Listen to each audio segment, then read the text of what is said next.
Welcome to the preview for Chapter 9, Expanding Markets and Moving West, Section 2, Manifest Destiny. The main idea in Section 2 is the notion of Americans moving west, energized by their belief in the rightful expansion of the United States from the Atlantic to the Pacific. It was a belief that if the land was there, it belonged to us. It belonged to the United States. So let's move in and settle and expand the country.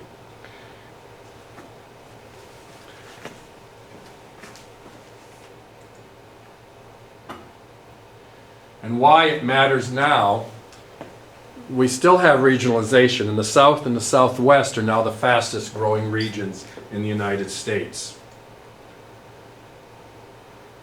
And our terms and names, you want to pay attention for those in the preview, because these are the terms and names you'll be responsible for in class tomorrow, either needing to identify the term or name, define the term or name, or use the term or name in a sentence in the context of Section 2, Manifest Destiny. Let's look now at our objectives for Section 2. What are we going to be learning? What are we going to be able to do by virtue of exploring Manifest Destiny? Well, at the end of class, I should be able to summarize the reasons American settlers headed west during the mid-1800s. I'll be able to describe the impact of westward expansion on Native Americans, and I will be able to identify the westward trails and some of the people who used them. So let's take a look at the preview in the context of the objectives.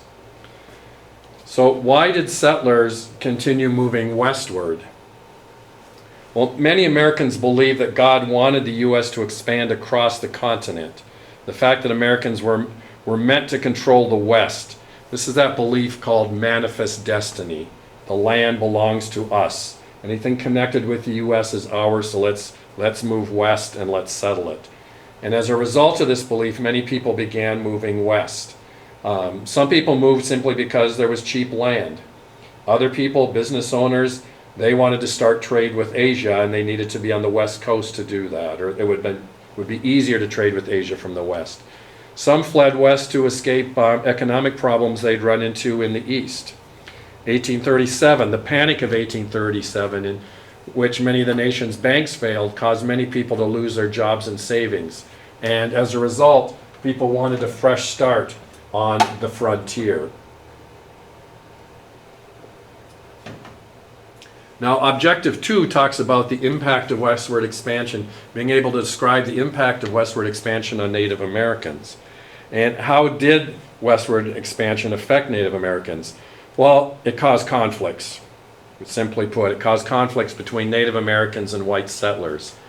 Early 1830s, Chief Black Hawk and members of the Sauk and Fox tribes led a rebellion against settlers in Illinois and Wisconsin territories. The battle ended when the Illinois militia killed 200 Sauk and Fox people. As a result of their defeat, these tribes were forced to move west of the Mississippi. In 1851, the United States government signed the Treaty of Fort Laramie. This was a treaty with several Native American groups. The treaty gave Native Americans control of much of the Great Plains. In return, the Native Americans agreed not to attack settlers as they moved west. They could have free passage through their lands. The Native Americans also allowed the government to build forts and roads. The United States promised that settlers would stay out of the Native American lands, but the U.S. government did not honor this treaty. What routes did settlers take? This goes to Objective 3, being able to identify the westward trails and some of the people. There were several major routes. They used several major routes as they moved west. The settlers did. There was a series of old Native American trails and new routes. One of the prime trading routes was the Santa Fe Trail.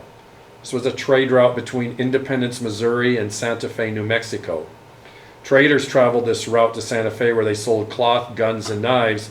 In return, they bought silver, gold, and furs. The Oregon Trail was another primary trail for settlers. This stretched from Independence, Missouri to Portland, Oregon. By 1844, about 5,000 Americans had settled in Oregon. One group that used the Oregon Trail to migrate west were the Mormons. And the Mormons were a religious group started by Joseph Smith. Because of their different views, Mormons had been persecuted for their beliefs. Brigham Young was the Mormon leader who followed Smith. Young decided that the Mormons would be safer if they lived apart from society.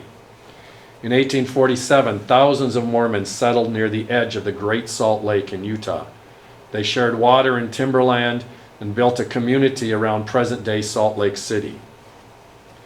Now, both the United States and Britain claimed the Oregon Territory.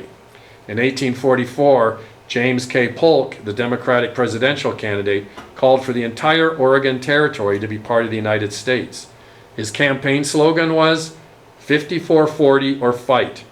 This referred to the northern limit of the territory, the latitude of 5440. Britain was interested in the Oregon Territory mainly for its many beaver furs. Eventually, beaver hats went out of style. As a result, British lost interest in the Oregon Territory. The United States claimed the region as theirs. This established the current border between the United States and Canada.